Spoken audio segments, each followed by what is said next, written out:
BFM Business, BFM Crypto, la chronique.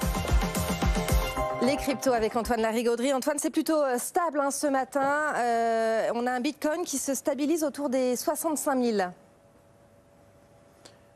Oui, avec une petite fragmentation. Clairement, le Bitcoin profite toujours des perspectives monétaires aux États-Unis et gagne du terrain. On temporise effectivement sur 65 000. C'est un petit peu plus irrégulier sur les autres fronts. L'Ether qui recule sous les 3 000 $, alors que Solana connaît une jolie poussée, quasiment 10% en 5 jours. Et un œil de nouveau du côté de l'objectif des 200 $. Alors en revanche, Antoine, on a une grosse correction du côté de Coinbase. Moins 9,4% hier à la clôture. Le petit monopole du groupe autour des ETF Bitcoin Spot pourrait bientôt vaciller.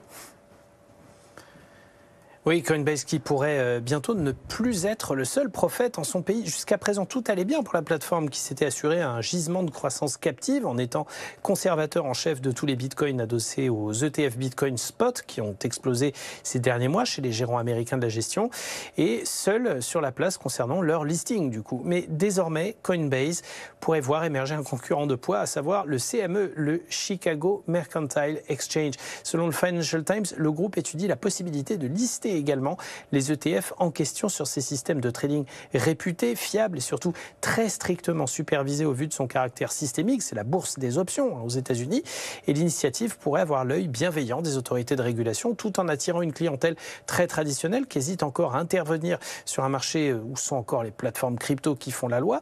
Là, un accès direct via le CME pourrait être pour eux une porte d'entrée beaucoup plus fiable. Depuis leur lancement en début d'année, les ETF Bitcoin Spot ont attiré 10 milliards de dollars de capitaux provenant des grands institutionnels, mais surtout près de 40 milliards du côté des traders individuels.